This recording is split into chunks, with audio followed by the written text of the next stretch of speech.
You know, we're a nitrogen company, which means that we talk a lot about inputs and how do you and I lower inputs and raise yields. And I believe pretty passionately that nitrogen, which is the second highest input next to seed corn, has a huge impact on yield swings.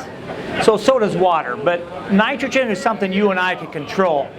I look up here on this screen and I have a picture of two farmers that only are 30 inches apart. So when you and I look here, the farmer on the left and this farmer planted at the same time. Now, two different hybrids. But literally, if no fence in between, and we look at this and we can see quite a difference, can't we? I think our message today is that you and I control quite a bit of the things that happen. When I look at his ear, and he's not a bad farmer. This is 205 bushel corn. This is 255 bushel corn. Now the interesting thing is this guy put all his nitrogen on at one time, up front, once and done. And this grower actually used less nitrogen than the farmer on the left.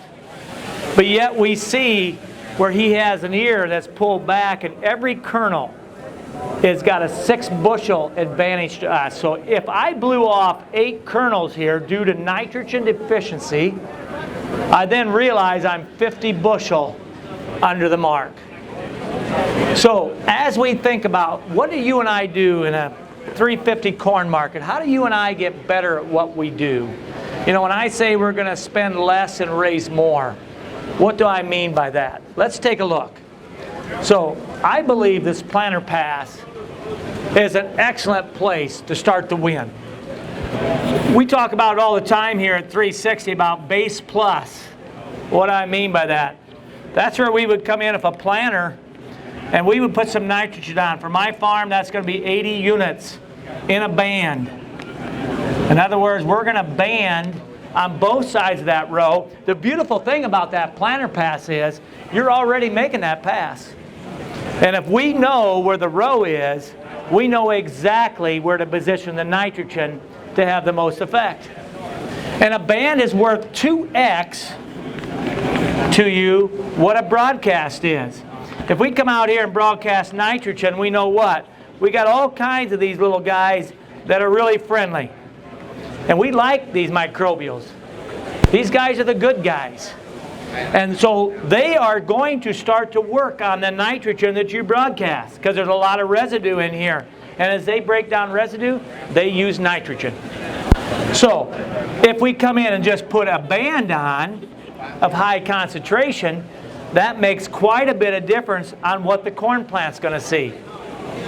How many times have you seen a scenario like this? We're planting in Illinois, in central Illinois, and let's just say it's 65 to 68 degrees temperatures.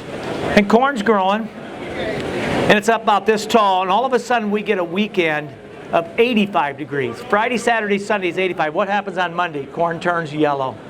Why did the corn turn yellow? Because these guys exploded the population. How many of these good guys do you think you have per acre? It's interesting. There is 18 ton of bacteria, good guys, per acre of corn. And that's if you have the right pH. So in other words, we have 36 1,000-pound steers per acre. What happens though if we let our pHs drop? What happens to your herd? They diminish drastically. We bought a farm and it hadn't been soil tested in 10 years. The owner didn't know, hadn't spread any lime. A 5 pH, painful. And a 5 pH, where do you think the 36 steers went to? 1. 1,200 pounds compared to 36,000 pounds of good. And what do these guys do for you? Well, they give you free nitrogen. In 16 and 17, we saw what? 100 pounds of nitrogen free. Didn't cost you a red cent. So if you and I are going to come out and put all of our nitrogen on the fall, or preload all the field pre-plant, and if Mike and his team here want to give you free in, guess what? You don't get anything in the billfold for it. You don't get a reward for it. So if we can come out and band, and so when I see this planter run and I see this gentleman put tanks on, I realize he's going to win because we know exactly where the corn roots are because the planter planted it. See, the interesting thing is corn just grows the same everywhere. Right here in this room right now, I bet there's 10 different states standing here. I know for a fact Mississippi's in the room because I know him. I had Australia standing in the aisle yesterday. I'm from Illinois, Wisconsin. I had Ohio just here. So we're all, it doesn't make any difference where you live. Corn roots just grow.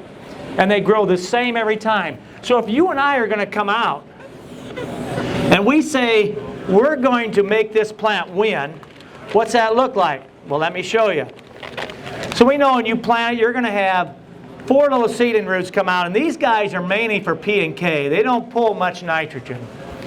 And then you got your mesocotyle, and every farmer, wherever he lives, has a crown root that's always 3/4 of an inch below ground. That's just the facts. Of course, then you have your plant. It starts to grow.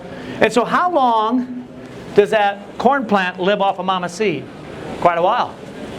You'll get corn this tall, and he hasn't had any roots take in nitrogen yet. And it starts to grow its first and second crown roots. And the crown roots come out, and they always grow the same angle. They always grow 30 degrees.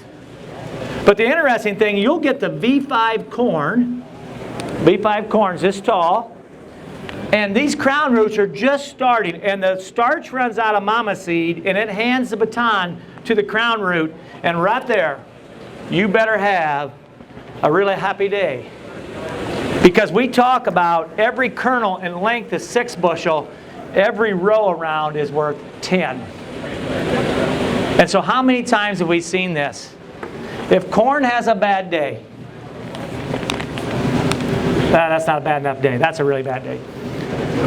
And if it has a bad day, what is this corn plant doing at V5? When it's handing the baton to the crown roots, what's it doing?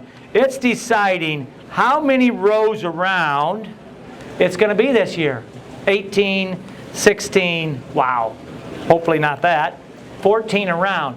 How many times do we go in our cornfield and it's late in the season, we'll pull the shucks down and we look at the corn plant. Your rows better line up from the butt to the tip. If you tell me right here, an inch up, they're 18 and they went to 16, you see it all the time, that corn plant's talking to you. You lost 20 bushel. It's a hidden loss. You and I don't know. But if you and I go in our cornfields and we start looking at our ears and we see that it stopped at 18 and it went to 16, you realize something in our farming system is giving it a challenge. So we believe the planter, if you come in and you put a band of nitrogen right beside that row, in our case for 360 on the Bandit, we're going to go 3 inches over and we're going to go shallow. We're not going to be a 2 by 2. You know, at Precision Planting, I knew exactly how much downforce every 1/4 inch of seeding depth took to get the row unit to go down to 1 3/4, 2 inches. That's why we designed Delta Force, because we said, you've got to get it down there. And so why would we go deep? I look at that, and I look at them where they're putting it down here, and I realize that nature can work with us. And if it starts to rain, nature migrates this nitrogen down. It's called dilution. And it starts to dilute, and it starts to migrate down. Right at the same time, crown root 1 and 2 are coming out, and as they grow through that, we have a massive amount of hair roots that feed in here. And all of a sudden, we have really happy corn. So let's look at what we're talking about. If you look at 360, we designed something called the Bandit. The first thing, whenever we design a product, we always say, we shall do no harm. What do we mean by that? We're not going to create a problem for you in your seeding. And so in this case, we got this spring-loaded. So if you just had these discs on a fixed arm, and you're planting corn and you hit hard soil or a rock, what's that row unit going to do? It's going to come out, it's going to go a bit, and let's say you have Delta Force, it's going to take over, it's going to shove it back down, but you're going to have at least 2 plants that are barren. And so we said, let's build best in class. Let's get the best nitrogen placement over to the side and shallow, let it migrate down. Let's make sure that it never affects anything on seeding. We got a chain behind it, that's really simple. And then let's sell it for a value that you and I can afford. Watch it run here in Texas last week. So we're down right along the Mexican border, and we're on Levi's farm here, and we're running the Bandit, and you can see that it's towed in. And it's running here. You can see the hose guide is running about 1 inch to 3/4 inch deep, placing nitrogen's never on top. But you notice when it stops here that our seed V is still intact. What do I mean by that? By towing in, we don't collapse dry dirt on top. I had a grower here from Michigan yesterday, father, son. They said, man, we had some tough stands of our international planter. I said, what happened? Really dry spring. International rubber in the gauge wheels does what? When it's against the trench, it has a relief. Now that's really good in wet soil. But in dry soil, that relief lets what? Dry dirt crumble in. He said, we had dry dirt flowing in and never rained, and we just had seeds that never came up. And so you talk about that, and that's one of the things that happened. You can see it here. Corn's 1 3/4. You can see the 2 bands of liquid. You can see they were about 6 inches apart, and we got ourselves set up to start migrating down. And so that's the thing. Here's the challenge, though. I look forward in the years to come, and I say, if we're going to survive and become really lean. See, the bad times we're going through right now, Chicago Board Trade Price is a good thing. You say it's a good thing? Yeah, it's a good thing. It makes us lean. You look at any company out in that room, and they had to get lean. Deere had to get lean. Caterpillar had to get lean. GM had to get lean. What I mean by lean, you had to figure out how to survive in the market you're in. This young man right here, he's probably in a 350 corn market. We're 361 at home today. If he's going to be profitable, his wife and family, he's going to have to learn how to be profitable at 360. And when he does, and corn goes to $4.50 and $5, look out. Because he's lean, and he's going to put profit in his pocket. And I'm excited about, yes, I'll tell you a story. 2012, remember when corn went over $8? I was at the Farm Progress Show in Decatur, first year there. Guy walked in, jerks out his iPhone, and says to me, Greg, I got 805 at the elevator day. You think I should sell corn? Now, I don't know the guy. I don't know why he's asking Greg. I'm not the world's greatest marketer. And I said, yeah, I think I would. And he looked at me and he says, I believe it's going to go to 9. And he said, I'm not selling. And he put his iPhone in his pocket and walked out. Meanwhile, I'm standing right next to all my precision equipment technology. And I'm like, well, what about your planter? What about Delta? He could have cared less. He wasn't interested in looking at anything. Why? Because corn was so high, it didn't matter what his yields were. But when we get to 360 corn, think what this year would have been if we wouldn't have had 250 plus bushel corn in some fields. We'd have been in pain, wouldn't we? So I look at this and I say, the masses aren't going to liquid on the planter because why? Because the planter stopped. We're loading here off that semi, we're loading starter nitrogen. We sold a lot of you high-speed planters over the years. So you could go 10 mile an hour, and there you sit. That's a 10 mile an hour planter, and there it sits. And you look at that and you say, well, that's not very efficient. Meanwhile, over here, we're doing what? We're planting soybeans. I'm running the bean planter here fast and hard. Actually, we're starting bean planting before corn planting. Why? It's the only thing I know to raise some easy bushels. I've tried everything known to man. I've tried fungicides, foliar sprays, starter, nitrogen, you name it, I've tried on beans, and I usually get a little blimp that I can't ever repeat. Oh, that made 2 bushel more, but over in this side of the field, it didn't make any more. Then we go out and we start planting beans on April 14th. Now, a level treated. I'll be the first, every acre's treated for sudden death, because sudden death comes in and soils below 60 degrees. These soils are below 60 degrees today where I'm planting. But we saw 12 to 15 bushel response to early planting in 2 years running. This year, we're going to early plant. This year, we'll probably freeze off. That's just nature, isn't it? But I'm willing to replant if I can take something as simple as 12 to 15 bushel due to yield. So I look at this, and I can show you my numbers. There we are loading that tanks on the tractor. We stop 10 times a day at that planter for 12 minutes. That's 100 acres a day we're missing on the right day.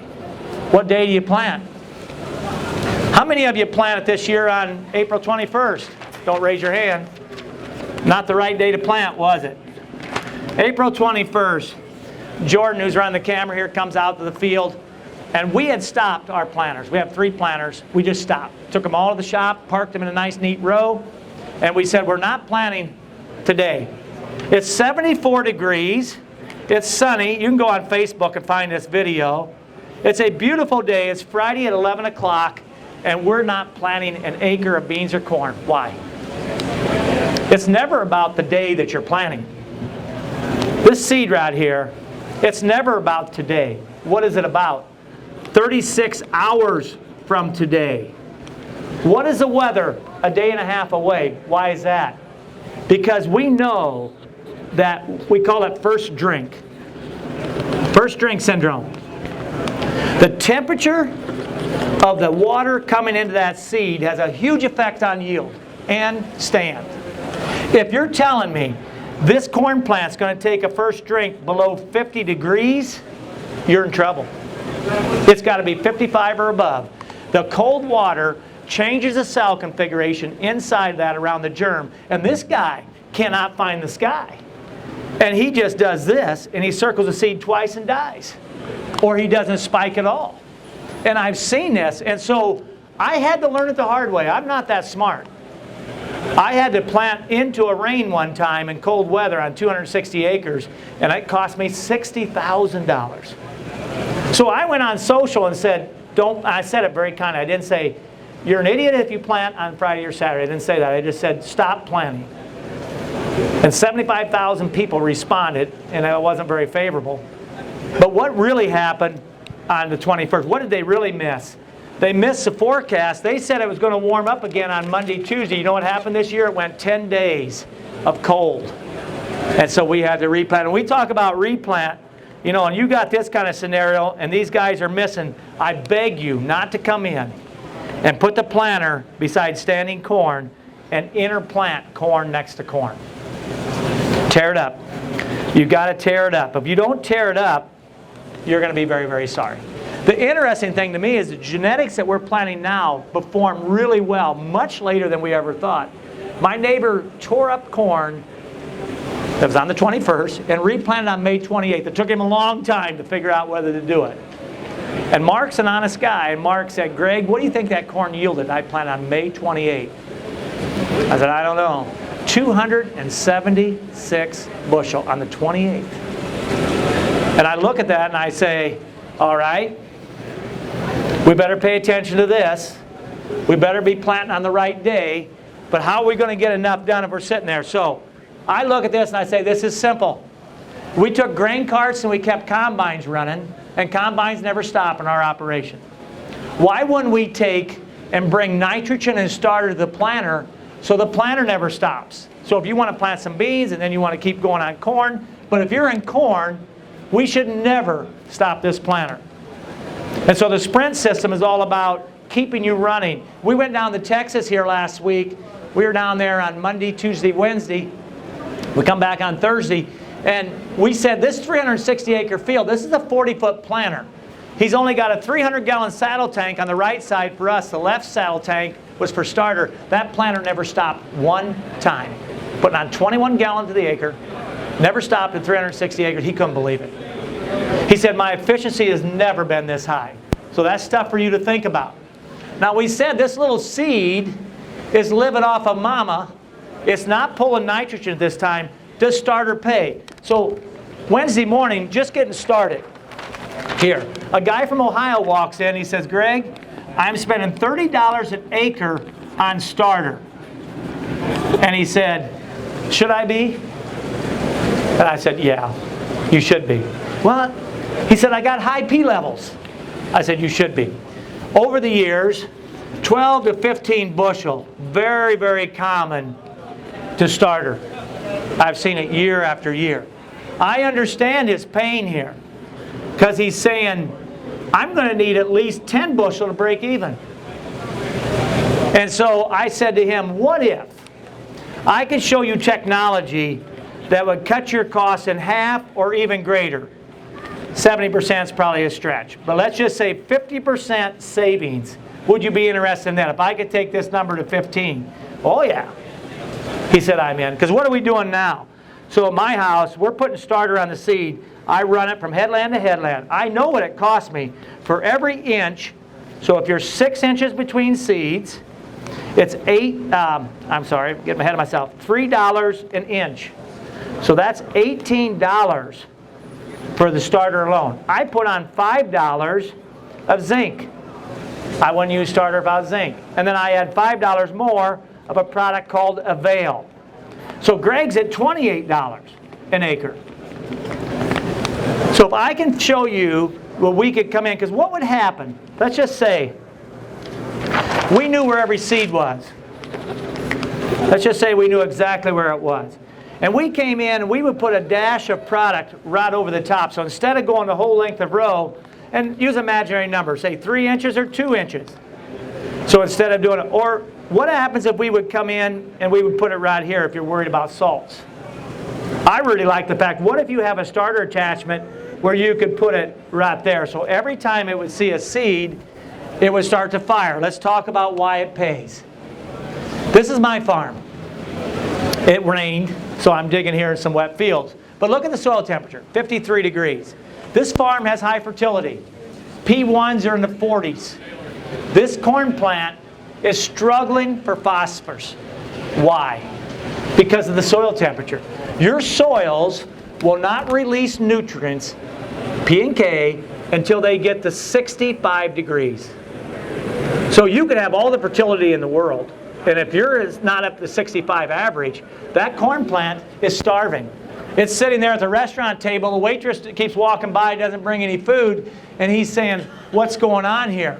So if we're saying, if we could come in and just put a dash down, feed that, even in a high phosphorus, if we could feed that seed, pick either A, B, or C, what you want, and you can see it running here. This is a 360 dash valve, and that's planters running at 10 mile an hour at 15 gallon, and every time it's seeing a seed, it's firing.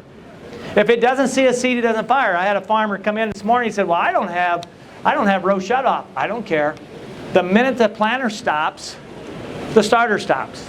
If you're turning a corner and you don't have some type of device that slows this down or speeds this, speeds this up or slows, so it only fires when you see a seed. We got a little stand up there, and we drop a seed in the top. You put your iPhone up there, you can take a slow-mo video of it.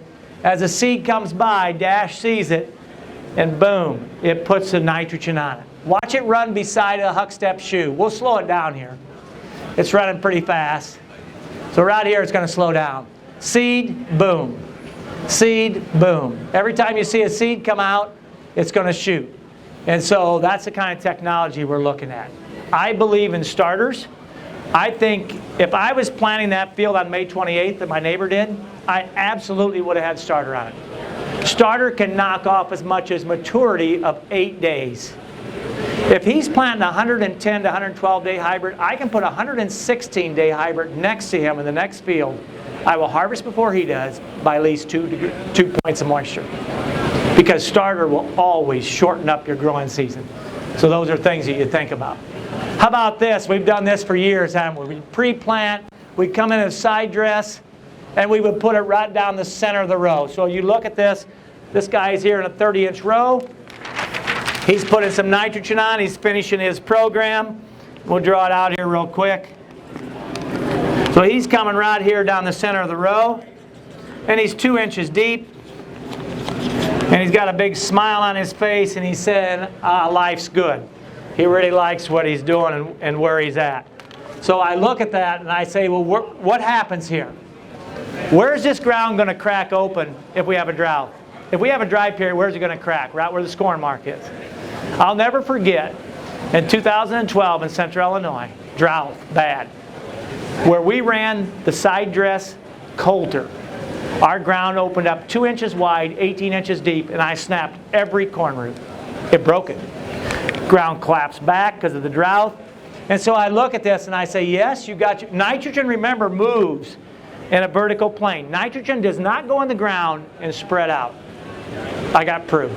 We can either measure it or my drip tape. So we have drip tape farms. And if I put ryegrass over my drip tape and I put nitrogen on, it stays green about that wide of a strip right underneath the tape. This over here is yellow, 6 inches on each side of it, and it stays yellow all year. So nitrogen moves in a vertical plane. So we come out at 360 and we said, we believe if you would put a Y drop in a side dress bar like this, and you put your nitrogen on top of the ground, right beside the stalk, you're going to get a huge yield bump. And so we've been checking this. We've been talking about it. The farmer that was putting it here in the center kind of has this kind of a look on his face. And he said, I'm not so sure. You know, whether that's where we want to be. So let's take a look at what we're talking about. How many times have you seen this in your field? This field was 3/100 of an inch of water. In other words, on your pickup hood, 25 drops. Look how Mother Nature, well, it's actually God, designed corn that it runs down the leaves and it all pools in the bottom of the stalk. This over here is a heavy dew. So how much water, let's just pick an imaginary number. You got 1/10 of an inch of rain last night. I think here in Louisville they said they had 2/10. How many times more do you think the leaves put in around the root system? We know, we measure it. 8 times more water on the 6 inches around the root than in the center of the row. And so you look at that, that's 8/10 in here. And so as we think about this, that makes quite a difference. So for years at Precision, I sold you seed firmers on the fact that it would yield 6 bushel more. And it did. Year in, year out. You run a seed firmer, you yield 6 bushel. So when it comes to putting colders off the side dress bar and putting Y drops on, we've tested this for 3 years. And it's showing over 6 bushel. And you look at that and you say, well, wait a minute. Same amount of N, same day, but then look at your ears. Look at the difference on the length. And so we went out and we said, look, we got to prove this out. So we work with Dr. Mulvaney from the University of Illinois, environmental scientist, and he mixed me up nuclear N. And so we applied it with Y drop right next to the stalk.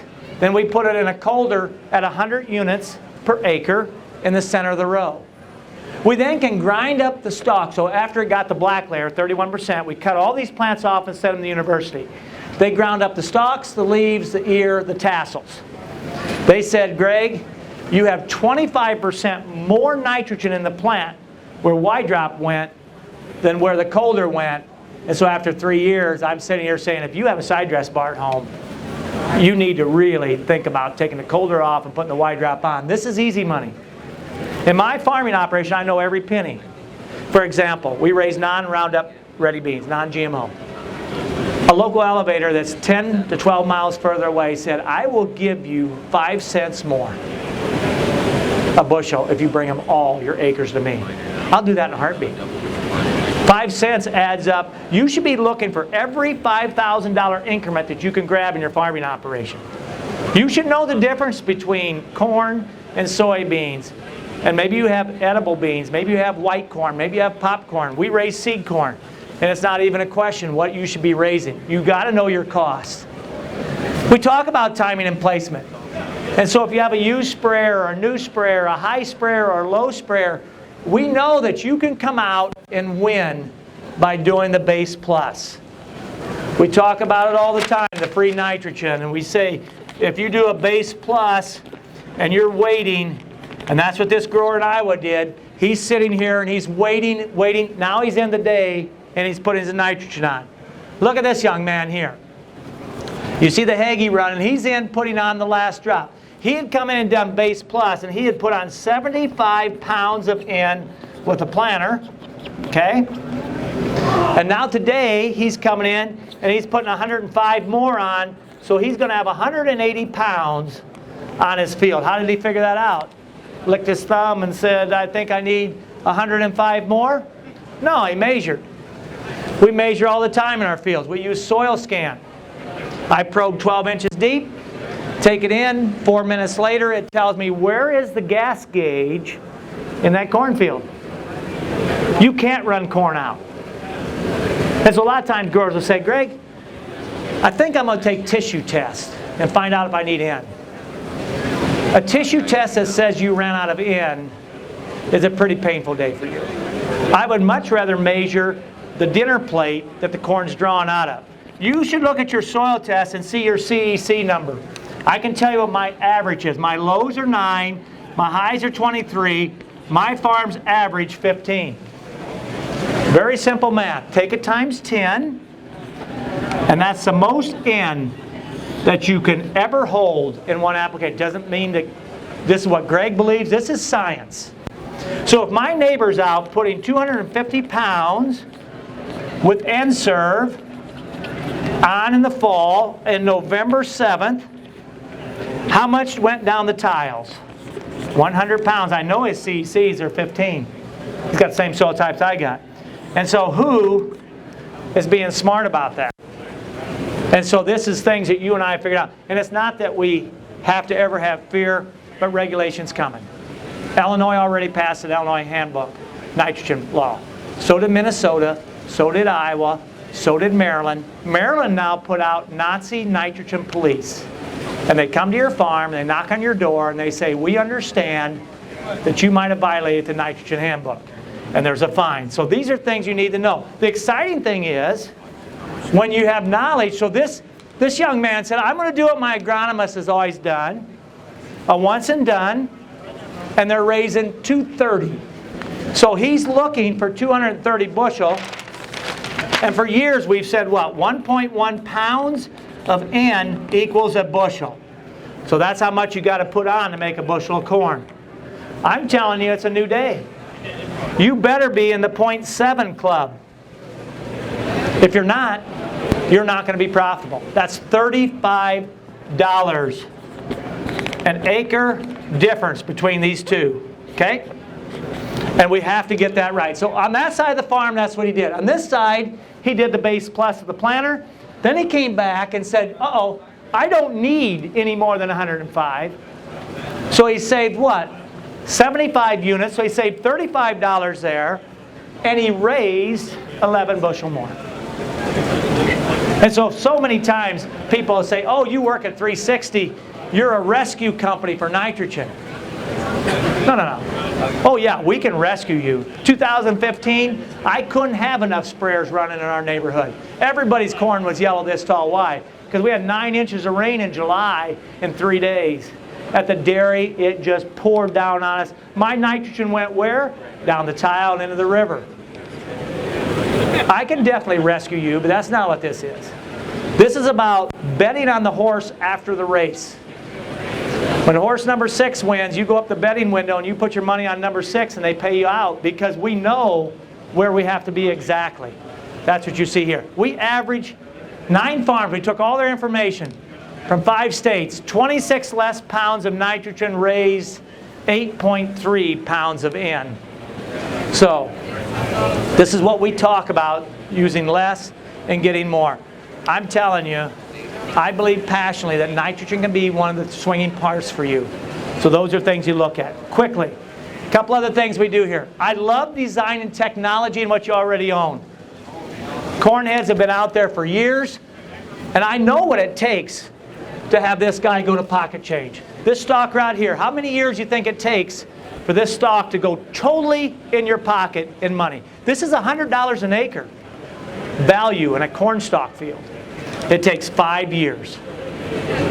I'm very patient. I winked there. I said to our engineering firm, design me technology that we can do it in 2 years. Speed this up. So we went out with chain roll and we said, look, let's make chains. Let's open up the residue, because if we open it up, look at the black in there. You know what the black is? That's Mike and his team. And so if Mike and his team, do you realize how many, I kind of forget, I do this show so many times. I didn't say how many tons of bacteria we had, did we, per acre? How many mics do you think you have in an acre of cornfield if your pHs are decent? So if you have a 6.4 pH, you have in 1 acre 18 ton of bacteria. That's 36 1,000-pound steers standing on your corn per acre. And these are the guys that are giving you free nitrogen. Now, they don't happen every year. In 2015, it didn't happen. 2016, 2017, oh yeah, lots of corn, free nitrogen for corn. What happens, you think, if you took your pHs to 5? If you've not been paying attention and your pHs are slipping down, how many steers do you think you got out there? 1 1,200-pound steer. That's how much of these guys die off if you don't keep your healthy soil.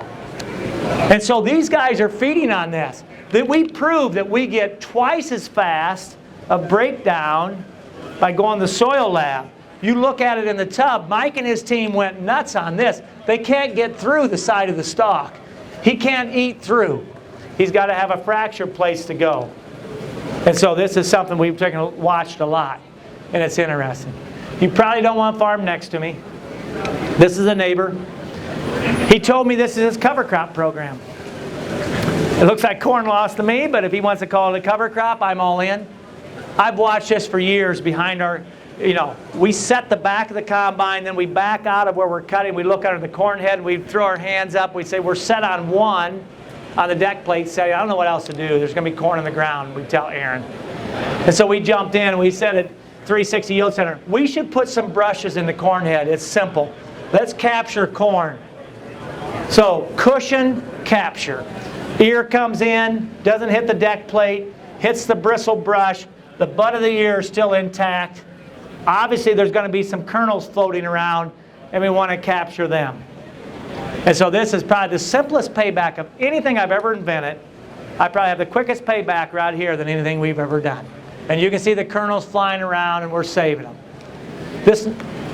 A customer sent me this. He said, Greg, can you believe this? He said, I split this head in half, OEM and Yield Saver. He said, I can't believe it. I said, I can believe it. And so what are we going after? We're going after 80% of the loose kernels.